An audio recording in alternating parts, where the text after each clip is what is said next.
Hello dear students. Today we'll start with next point, that is principle of shunt compensation. So the objectives in shunt compensation are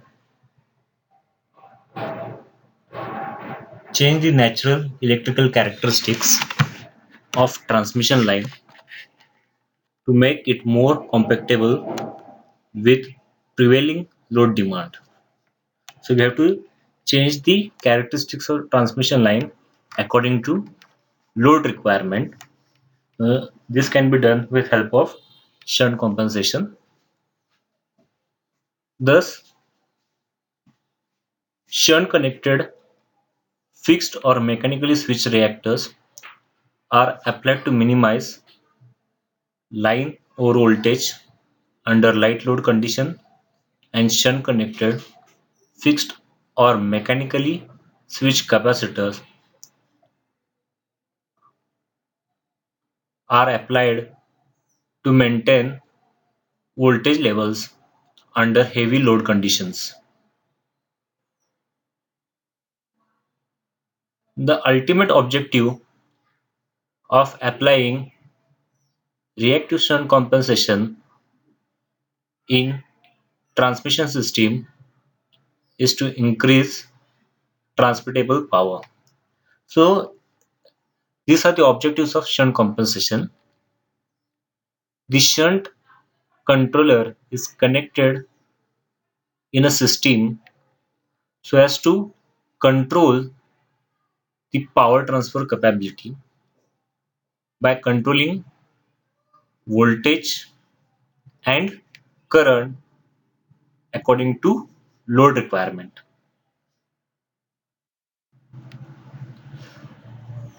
So midpoint voltage regulation for line segmentation. So there are many possible ways of connecting shunt compensator. So we have to optimize in such a way that how we can connect the controller at point of common coupling. So we have different point of common couplings at the end of line, in the midpoint section, and so on. So as an engineer, it is our role to identify the optimal location for connecting this controller. One of the best method is connecting the controller at midpoint of transmission line, and it is this point is nothing but midpoint voltage regulation for so midpoint voltage regulation for line segmentation. Power compensation is thus fed for voltage regulation. So the main part in case of compensation is to regulate the voltage.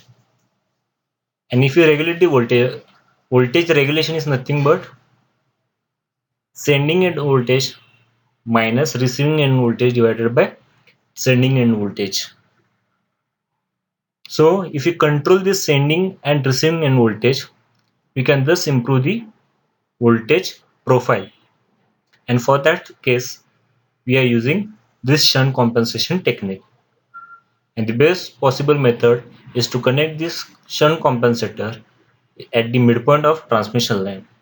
So the power compensation is thus used for voltage regulation at the midpoint or any other intermediate to segment the transmission line and the end of the line to prevent voltage instability, as well as dynamic voltage control to increase transient stability and damp power oscillations. So there are possible ways for connecting shunt compensator at the midpoint, at the end of line. So these are two. When we connect at the midpoint, we can have control over voltage regulation. If we connect at the end of transmission line, it prevents voltage instability as well as dynamic voltage control and increases the transient stability and damps out the power oscillations. So figure shows two machine transmission model or two bus transmission model in which ideal overcompensator is shunt connected at the midpoint of transmission line. For simplicity, the line is represented by series line inductance, that is nothing but denoted by X. And since the compensator is connected at the midpoint, a series line inductance, that is X, is divided equal into two parts, that is X by 2 and X by 2. The compensator is represented by sinusoidal AC voltage source. Sinusoidal AC voltage is nothing but fundamental frequency 50 Hz in phase with midpoint voltage Vm with an amplitude identical to that of sending and receiving end voltage. Vm is equal to Vs is equal to Vr is equal to V. So at the midpoint, if we consider a ideal condition, this midpoint voltage, that is Vn, is equal to sending end voltage Vs and receiving end voltage Vr, and this total voltage can be represented by capital V. The midpoint compensator in effect segment the transmission line into two independent parts. Since the compensator is connected at the midpoint, it divides a single transmission line into two independent parts. The first segment with an impedance X by 2 carries power from sending end to midpoint, and second segment with an impedance X by 2 carries power from midpoint to receiving. So the power is transferred into two parts. First from sending, that is generating side, to mid of the compensator, and from compensator to receiving end of the line or two bus system. So this is the vector diagram. Here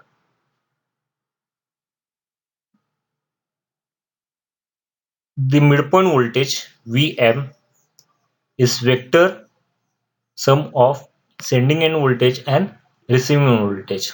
That is, magnitude of midpoint voltage is equal to magnitude of sending end voltage is equal to magnitude of receiving end voltage, and this is totally equal to V. The midpoint overcompensator exchanges only reactive power with the transmission line in this process. So when the shunt compensator is connected at the midpoint, this shunt compensator only controls the reactive power, since the magnitude of sending end voltage, receiving end voltage, and midpoint voltage, that is of ideal compensators, are equal. That is nothing but it is in phase quadrature. Thus, it only controls or exchanges reactive power. For the lossless system, assume the real power is the same at each terminal, that is sending end, midpoint, and receiving end of the line. So the corresponding voltages are, so these voltages are obtained from the previous, so these equations are obtained from previous vector diagram. So the sending end voltage is equal to midpoint voltage, which is equal to V into cos del by 4, where del is nothing but power angle. The sending end current is equal to midpoint current, which is equal to I which is equal to 4V divided by X into sine del divided by 4. So the transmitted power is nothing but P is equal to, power is nothing but product of voltage and current. So the sending end voltage multiplied by sending end current is equal to midpoint voltage is equal to midpoint current. If we substitute the value of Vs and Is, we get V into I cos del divided by 4 is equal to 2V square divided by X sine del divided by 2. So this is nothing but the active power which is transferred from this system, and this power remains constant at each point, that is sending end, midpoint and receiving end, but it changes the reactive power, or it has control over the reactive power. So the reactive power Q is equal to, if we substitute value of sending end voltage and receiving sending end current, we get Vi sine del divided by 4 is equal to 4V square divided by X into 1 minus cos del divided by 2. It can be observed that midpoint shunt compensation can significantly increase transmittable power, doubling its maximum value. If you observe the equations of active and reactive power, it is 2V square divided by X and 4V square divided by X, active and reactive power. That means using the shunt compensation, it increases the transmittable power, doubling its maximum value at the expense of rapidly increasing reactive power demand on the midpoint compensator and also at the end generator. However, if we connect the compensator at the midpoint, our power transmitted get increases by double, but it also increases the reactive power in same amount. The midpoint of transmission line is the best location for the compensator. This is because voltage sag along uncompensated line is largest at the midpoint. Also, the compensation of midpoint breaks transmission line into two equal segments, for each of which the maximum transmittable power is same. For unequal segments, the transmission power for longer segment would clearly determine the overall transmission limit. The same can be used for longer lengths of line. The previous example which we have connected was only for two bus system. We can increase for n number of bus system by connecting the shunt compensator at the midpoint of the transmission line by identifying the midpoint. Thus, it will increase the transmittable power, but we have to bear the reactive power increase for that particular point. So that was about the midpoint segmentation. Second, end of line voltage support to prevent voltage instability. A simple radial system with feeder line reactance X, load impedance Z, together with normalized terminal voltage V versus power P, plot at various load factor ranging from 0.8 lagging to 0.9 leading. So if you have to consider a simple example of one bus system, that is, if I consider a single generator connected to a load, we have to increase, or we have to plot the power plot at various load factors for normalized terminal voltage, and the load power factor ranges from 0.8 lag to 0.9 leading. And in this case, we have to take example without compensation and with compensation, that is without connecting shunt compensator and with connecting shunt compensator. The nose point at each plot given for specific power factor represent voltage instability corresponding to that system condition. It should be noted that voltage stability limit decreases with inductive load. As the load is of inductive in nature, the voltage stability limit decreases and increases with capacity load.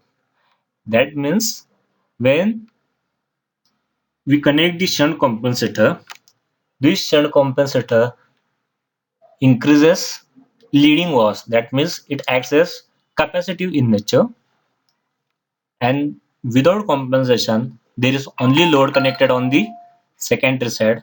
It acts the inductive load, inductive in nature. So without compensation the voltage stability limit decreases, and if we connect the shunt compensator it increases the voltage stability limit. The shunt reactive compensation can effectively increase the voltage stability limit by supplying reactive load and regulating the terminal voltage V minus VR is equal to 0. It is evident that for radial line, the end of line where the largest voltage variation is experienced is best location for compensator. So if I consider a single system, bus system, that bus is connected to a load. So the best optimal location for connecting the shunt compensator is at the end of the line, that is near the load, where we experience largest voltage regulation. So this shunt compensator minimizes this voltage variations and damp out the oscillations present in the system. Reactive shunt compensation is often used in practical applications to regulate the voltage at given bus against load variation, or to provide voltage support for the load when, due to generation of line outages, the capacity of sending end system becomes impaired. When large load area is supplied from two or more generating plants with independent transmission line, this frequently happens when locally generated power becomes inadequate to supply growing load area and additional power is imported over separate transmission link. The loss of one power source could suddenly increase the load demand on the remaining part of the system, causing severe voltage depression that could result in ultimate voltage collapse. So we all know that if the load demand increases, then the generating load or generating power, it may lead to the cascading of the system. That means the voltage of the system will get collapse. So this is nothing but a transmission line without compensation. We have a single generating source sending the voltage Vs, having a transmission line with reactance X, and a voltage having or receiving the voltage Vr, and the impedance of that load is represented by Z. This is a simple figure where we have not connected the shunt compensator.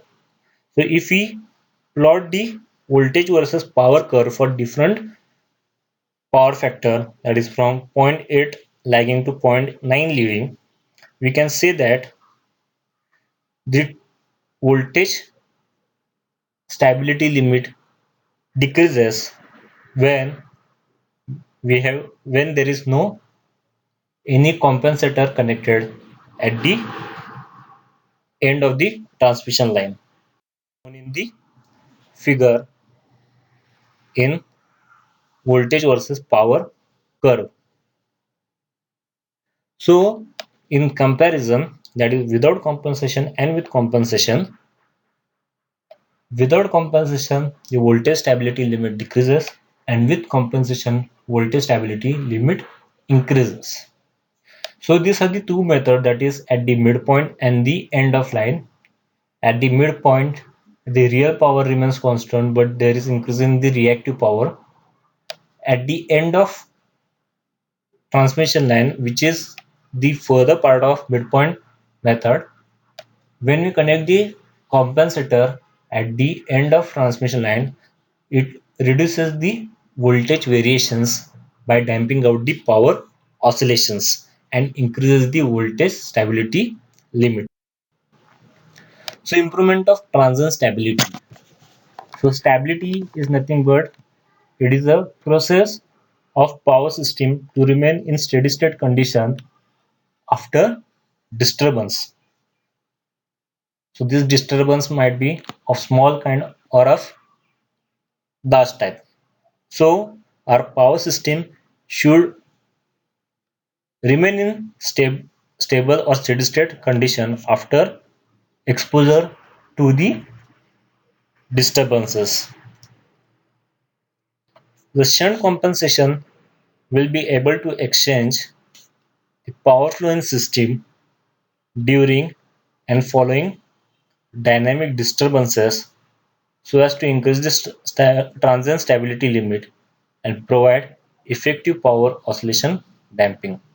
So we have seen that the shunt compensator takes the leading ward, thereby reducing the voltage variations in the system which are greater at the end of line. And if you connect that compensator or shunt compensator at the end of line, it reduces the voltage variations and depth of the power oscillations, thus thereby increasing the voltage stability limit. Thus, it provides transient stability limit for the system. The potential effectiveness of shunt as well as other compensation on transient stability improvement can be evaluated by equal area criteria. So in this equal area criteria, we can say that we can take many points, that is pre-fault, post-fault methods to calculate the transient stability. So consider the transmission line model as shown in figure, where the fault occurs in first segment. So assume that the complete system is characterized by P versus del curve A and its operating angle del 1 to transmit power P1 when fault occurs at the line segment 1. So this is the equal area criteria curve. Here P1 is nothing but power transmitted when the fault occurs at segment 1. Del 1 is the power operating angle when the fault occurs at the segment 1. So we have three conditions, that is pre-fault, post-fault and during fault conditions. During fault, the system is characterized by P versus del curve B, and thus over this period the transmitted electric power decreases significantly while mechanical input power to the sending end generator remains constant corresponding to P1. As a result, the generator accelerates and the transmission angle increases from del 1 to del 2, at which protective breakers disconnect the faulted line segment 1 and the sending end generator absorbs accelerating energy represented by area A1. So when the fault occurs, it has power transmitted P1 and transmitting angle or operating angle del 1.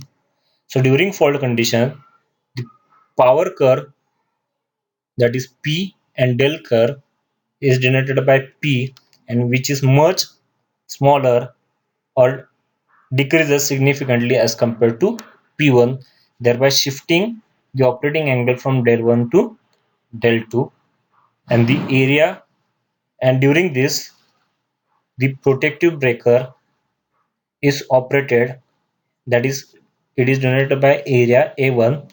In this area, the protective breakers are disconnected at the faulted line segment, and this absorb the accelerating energy, which is represented by area A. After fault clearing, that is when the protective breakers are open, after fault clearing, without line segment 1, the degraded system is characterized by P versus del curve C. At angle del 2 on curve C, the transmitted power exceeds the mechanical input power P1, and the sending end generators start to deaccelerate. However, the angle del further increases due to kinetic energy stored in the machines. That is, when the fault is clear, the curve P versus del curve during fault condition, which was decreased, when the fault is clear, it gets increases, thus by shifting the operating angle from del 2. Thus, during this condition, whatever the mechanical power which was stored in the machine at the sending end generator starts to deaccelerate, and it further increases the operating angle del due to kinetic energy stored in the machine. The maximum angle reached at del 3, where the deaccelerating energy represented by area A2 becomes equal to accelerating area represented by A1. So thus we have got two areas, A1 and A2.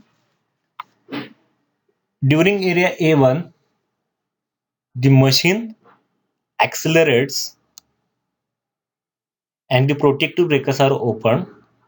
After this area, when the protective breakers are open, the power curve, that is P versus del curve, increases, thus by shifting its angle del further. This angle del further is changed due to deceleration of the machine, which is represented by area A2. During this deaccelerating, the angle reached is nothing but del 3. So the operating angle gets shifted from del 2 to del 3. The limit of transient stability is reached at del 3 is equal to del critical, beyond which the accelerating energy will not balance the accelerating energy, and synchronous between sending end and receiving end could not be restored. So the maximum angle or maximum limit is nothing but at an angle del 3. If the angle get further increases beyond del 3, there will be lose in synchronism, and when the synchronism of the generator get loosed, it cannot be restored further. The area A margin between del 3 and del critical represent the transient stability margin of the system. From the above general discussion, it is evident that the transient stability at given power transmission level and fault clearing time is determined by P versus del characteristics of post-fault. So, since appropriately controlled shunt compensation can provide effective voltage support, it can increase the transmission capability of post-fault system and thereby enhance the transient stability. So this is the margin, and the maximum power transferred is 2V square divided by x sine del divided by 2. So EP margin. So del P critical. So at beyond this, when we increase or the operating angle get increased beyond this critical angle, then it will lose the synchronism of sending end generator, which cannot be restored further. So the stability or transient stability can be gained at this critical angle. Next point is power oscillation damping. In case of underdamped power system, any minor disturbances can cause the machine angle to oscillate around its steady state value at the natural frequency of total electromechanical system. The angle oscillation of course results in corresponding power oscillation. The steady state power transmitted.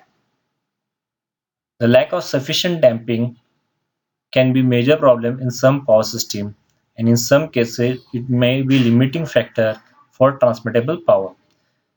Oscillating power are generated because of accelerating and deaccelerating of the sending end generator, and these angles are generated when or get changed when the fault occurs on any one of the segment to which the generator is connected. So we have seen in the equal area criteria that the operating angle del first increases from del 1 to del 2, from del 2 to del 3, and from del 3 is equal to critical angle. This is due to accelerating and deaccelerating of the sending end generator, and this accelerating and deaccelerating causes the change in the load angle or operating angle, and the change in the load angle or operating angle causes the power oscillations in the system, and these oscillations limits the transmittable power of the system. So the figure is shown, waveform are shown for different power angles or operating angles, that is damped and undamped waveforms. That is when rotationally oscillating generator accelerates and angle del increases, that is del d del by dt greater than 0, the electric power transmitted must be increased to compensate for excess mechanical input power. Conversely, when the generator deaccelerates and the angle del decreases, that is d del by dt less than 0, the electric power must be decreased to balance the insufficient mechanical input power. So when generator accelerates, electric power transmitted must be increases. When generator deaccelerates, electric power transmission must get decreases so as to balance the mechanical input power. The mechanical input power is assumed to be essentially constant in the time frame of oscillation cycle. So the summary of compensator requirements, that is what are the requirements where so as to connect the compensator in shunt. The compensator must stay in synchronous operation with AC system at the compensated bus under all operating conditions, including major disturbances. The bus voltage be lost temporarily due to nearby faults. The compensator must be able to recapture synchronism immediately at the fault clearing. So due to with help of equal area criteria, we can even find the location at which we can regain the synchronism of the sending end generator. The compensator must be able to regulate the bus voltage for voltage support and improve transient stability, or control it for power oscillation dampings and transient stability enhancement. So the shunt compensator should regulate the bus voltage. If we regulate the bus voltage, it improves the transient stability by damping out the power oscillations and increases the transient stability enhancement on priority basis as system condition may require. For transmission line connecting two segments, the best location for war compensation is middle, whereas for radial field to the load, the best location is at the load end. So for two bus system, it is at the middle. For radial, that is on the a single bus, the best location is at the connecting at the load side.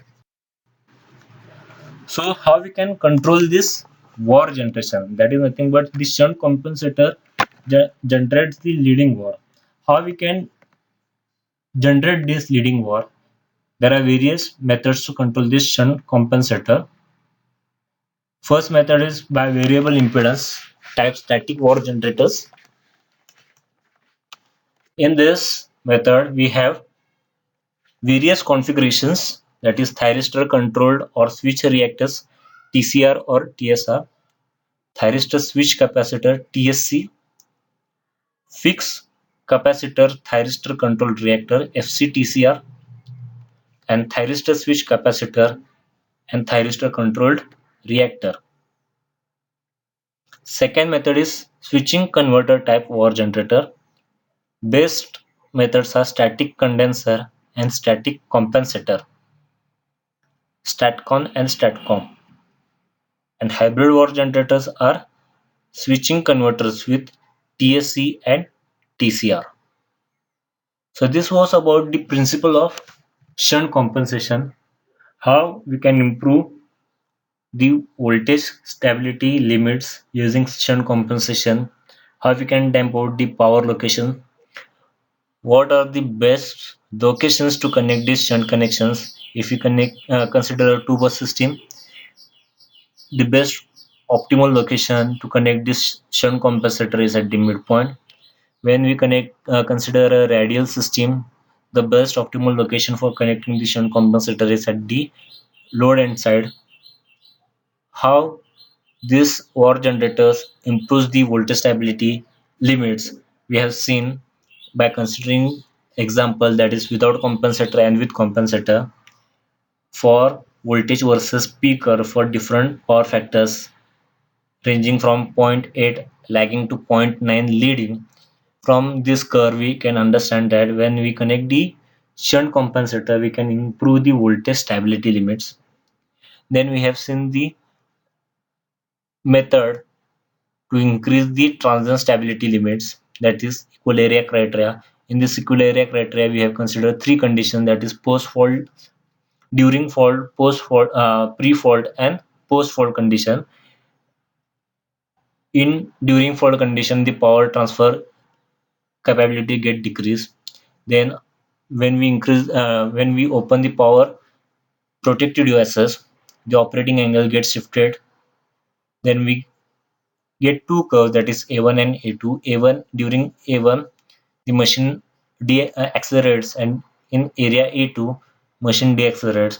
That is by the acceleration and deceleration of this sending end generator, the operating angles get shifted from del to del 1 to del 2, and from del 2 to del 3, and this is the maximum angle, that is del 3 is equal to del critical. Beyond this del critical angle, the machine loses its synchronism, and when it loses its synchronism, it is difficult to restore it.